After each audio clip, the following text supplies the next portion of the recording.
रावणाप्रती त्या बाईने लय वेळे सावध केलं बघा आपल्या मालकाला. बरोबर आहे का नाही? हिताचा उपदेश केला. कारण तुका म्हणे पतिव्रता तिची देवावरी सत्ता, पतीची माता अनुसरून या पतिव्रता. बरोबर आहे का नाही?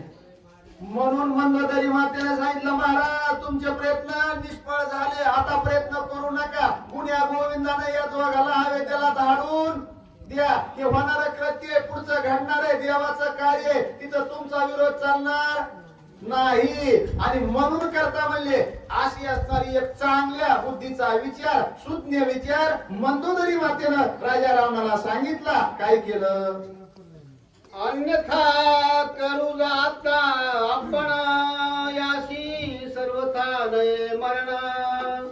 रावणा मानले वचन वेगी विमान आणविले. काय केलं? वेगी विमान आणविले. रावणा मानले वचन. आपल्याला वचन ऐकावाच लागते. उमऱ्याच्या बाहेर पाय ठेवायचा असला तर.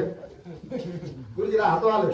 खरे का नाही? कुणी जरी असलं तरी वचन ऐकावाच लागतंय. मी काय म्हणते ऐका अगोदर, तर बाहेर पाय नाही तर तुमचं रामायण इथंच चालू करा म्हणून.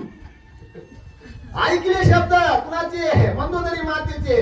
ताबडतोब विमान सज्ज केलं राजा रावणानं. आणि त्या ठिकाणी त्या विमानात बसून राजा दशरथजीला, कौशल्य मातेला अयोध्येला पाठवण्याची व्यवस्था करू लागले.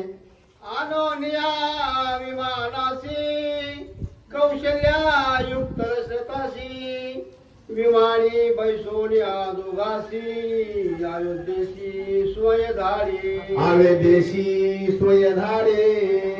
कौशल्य युक्त दशरथाशी दोघाला जोडीनं विमानामध्ये बसवलं आणि अयोध्येच्या मार्गाने ते विमान पाठवलं.